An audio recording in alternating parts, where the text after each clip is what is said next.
नमस्कार, मैं अभी सासाराम के पोस्ट ऑफिस चौराहे के पास खड़ा हूं और पोस्ट ऑफिस चौराहे के पास का नज़ारा क्या है मैं आपको दिखाने जा रहा हूं। देखिए, बड़ी संख्या में पुलिस बल की तैनाती की गई है और जिस शांतिपूर्वक धरने की बात कही गई थी भीम आर्मी के द्वारा, अब वो शांतिपूर्वक धरना विरोध प्रदर्शनों के रूप में तब्दील होता हुआ दिखाई पड़ रहा है। जो भी इस धरना प्रदर्शन में शामिल होने के लिए लोग आए हुए थे, उन लोगों के द्वारा उग्र प्रदर्शन किया जा रहा है। यहाँ से बैरिकेड्स को हटाकर, देखिए यहाँ पर बैरिकेड्स को हटाकर फेंक दिया गया है। इस तरह के कार्य अब जो प्रदर्शन में शामिल लोग हैं उनके द्वारा करना शुरू कर दिया गया है और जब इस तरह के कार्य या इस तरह के नज़ारे दिखाई पड़ेंगे तो हो सकता है कि पुलिस की ओर से भी कुछ एक्शन दिखाने की कोशिश की जाए। यहाँ पर ये नज़ारा आपको सीधे तौर पर दिखाई पड़ रहा होगा कि किस तरह से प्रदर्शनकारियों से निपटने के लिए पुलिस बल की तैनाती की गई है।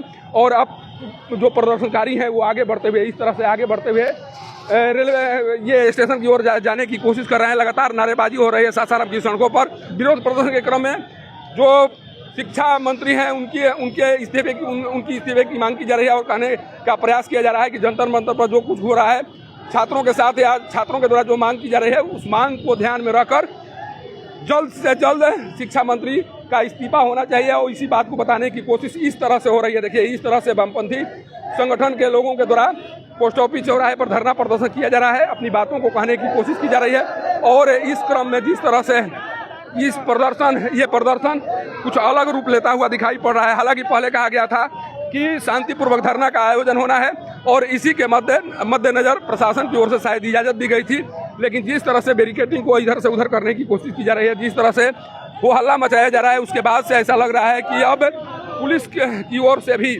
इस तरह के कार्यों पर प्रतिबंध लगाने के लिए या इस तरह के कार्यों को रोकने के लिए कोई एक्शन लिया जाएगा। कारण कि जिस भारी संख्या में पुलिस बल की तैनाती की गई है केवल इसलिए कि इस कार्यक्रम को पूरी तरह से शांतिपूर्वक संपन्न कराया जा सके।